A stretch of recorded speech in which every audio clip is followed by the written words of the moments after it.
What is going on, my crazy 76er fanatics? Thanks for stopping back in for another daily pod with your daily 76er discourse and discussion. And guys, our comments have been blowing up. Make sure you like, comment, and subscribe because if you like, comment, and subscribe, you leave a comment or two. We read more than a few, guys. We're going to be addressing all of your crazy YouTube comments that we haven't gotten to yet. One thing we need to address is just some rumors. It's just some I see some back and forth talk going on between not only Sixer fans, Twitter fans, and the Sixer front office.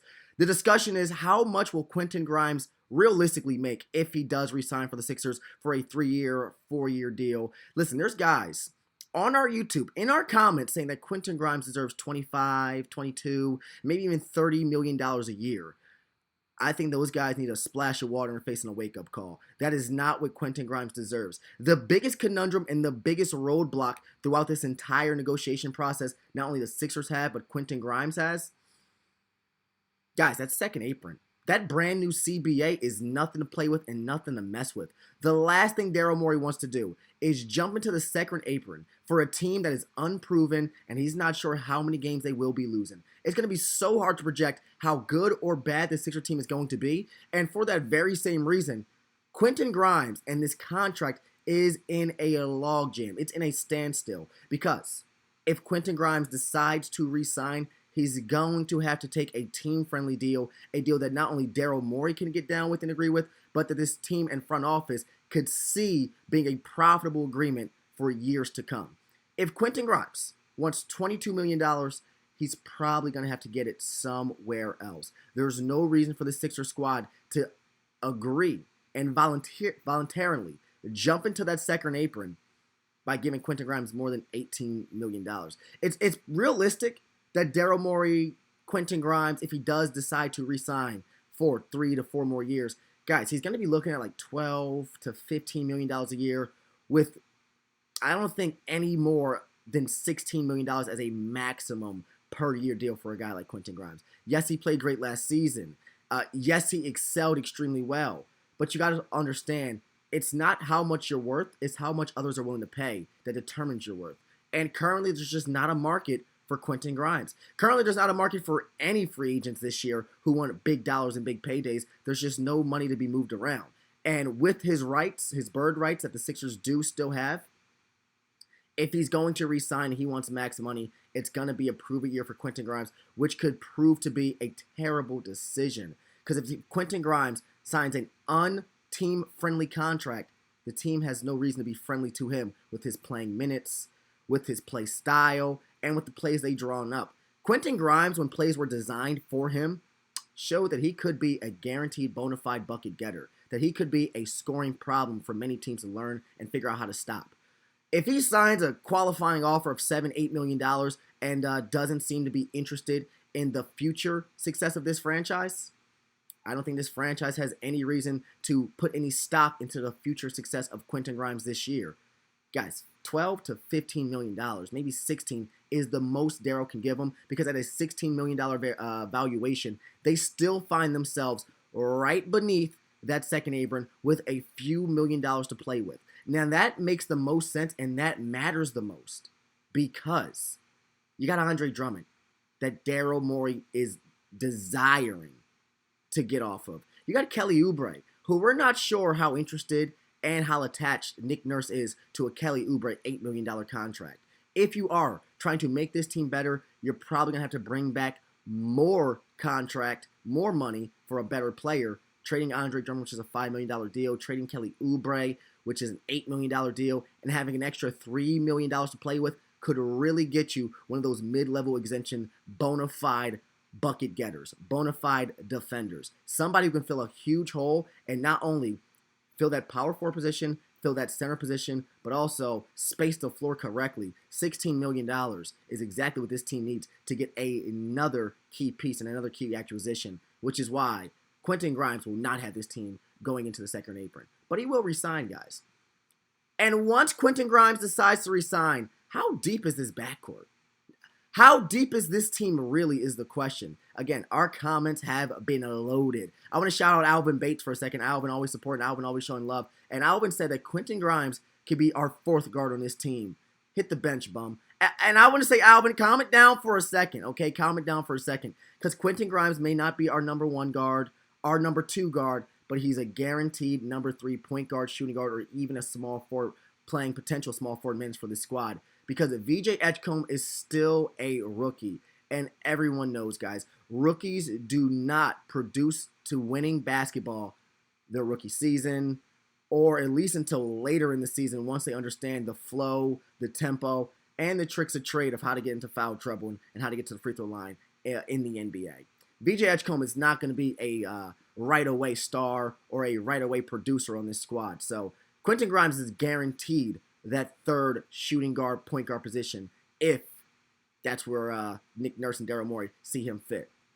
With that being said, this team is loaded. This team's backcourt depth is loaded. I look at other teams' backcourt depth. Like, you can look at Minnesota, for example. They only have 3 point guards on their roster.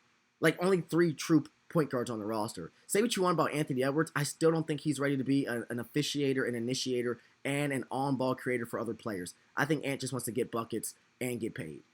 So with Minnesota, they only have 3 point guards.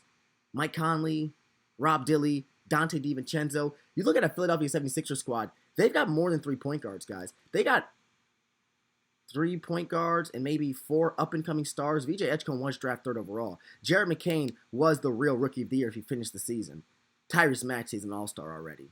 Quentin Grimes, if he does decide to resign, has a lot of upside, a lot of potential, and a lot of star playing ability. I'm just saying, guys, this is one of the deepest backcourts in the NBA. Out of any squad in the NBA, this is one of the deepest backcourts offensively. Defensively, man, that backcourt could be sorry. It is tough to find good guards in this league. This is a league that is prioritizing length, strength, physicality, and height. So a backcourt necessarily isn't supposed to be full or filled with defenders. But I'm questioning how good these defenders will be at all in this backcourt, because Jared McCain is 6'2", apparently barefoot. I'm reading the comments, guys. We're reading the comments. But Jared McCain 6'2", Tyrese Maxey around 6'2", 6'3". And Quentin Grimes and VJ Edgecombe do have some defensive chops, do have some defensive ability. So defensively, with some size, with some length, and with some athleticism, those 2 guys could definitely provide a defensive spark that this team does not have initially with Kyle Lowry, Eric Gordon, Tyrese, and Jared McCain. But size, guys. Size is what wins games. Size is what matters in the playoffs. You remember those double big lineups? They were at a premium. Actually, they were the most successful lineups you saw in this playoffs, which I think they'll be making a reappearance. I think they'll be reoccurring, and I think the Sixers will try to figure out what their double big lineup, what their double size lineup is going to look like with and without Joel. If you look at this backcourt for how it is, guys, I don't see Quentin Grimes playing small forward minutes because he would be a true small forward. And in this league, guys, the threes, the small forwards, and the power forwards, they are interchangeable. They also sometimes, some of your small forwards, a lot of your power forwards also play center minutes. I don't see Quentin Grimes touching any small forward minutes. I actually don't even want him to, guys. But a size lineup from this team who doesn't have the most physicality, doesn't have the most length, and doesn't have the most strength. A size lineup for this team without Joel Embiid and without Paul George, because they will not be there for the start of training camp and for the start of the season. You got to have Tyrese Maxey. Size or no size, he's going to get buckets. He's going to lead the squad. Quentin Grimes for size. Allow Jared McCain and VJ Edgecombe, 2 smaller guards and 2 inexperienced guards, sit on the bench, because when you need size, you also need defense. Those are 2 things that go hand in hand. From there, guys, it does get interesting. Justin Edwards would be a size small forward. Kelly Oubre, for me, would be the size smaller forward that this team should put into that 3 position. And then you got to put one of those 2-way guys in there. Jabari Walker, Adem Bona, one of those guys has to play the power forward position if you're looking for size. And on the bright side of all potential size lineups, Adem Bona has been playing double big lineups with Alpert Şengün overseas in Turkey this summer. Adem Bona has been playing the 4 and the 5. He's getting experience at multiple positions, which is the best thing and the best news for this team, who does need, again, more physicality, more offensive and defensive rebounders. A size lineup for this squad does not look good because we have prioritized backcourt depth. But let's go back to the size lineup. We got Maxey, we got Grimes, we got Oubre. I'm going to put Jabari Walker in there at the 4 position. Even though he's a two-way guy, even though he's not guaranteed to finish the season with the team, based off of the size, based off the physicality, and based off of the experience he already has in the NBA, guys, he seems like a guy who's ready to play. And I'm going to put Adem Bona at that 5 position because not only do you need size, you need speed, you need physicality, and you also need someone who's going to defend 1 through 5. Andre Drummond is a pick-and-roll nightmare. Not for the defense. Not for the defense. Andre Drummond is a pick-and-roll nightmare because he allows all guards just to pick and pop. He's going to sit there and drop coverage and allow all guards to pick and pop. And in a league where everyone can shoot, everyone can score, if you're a point guard or shooting guard, you got to be able to knock down the 3 and be able to get to the free throw line.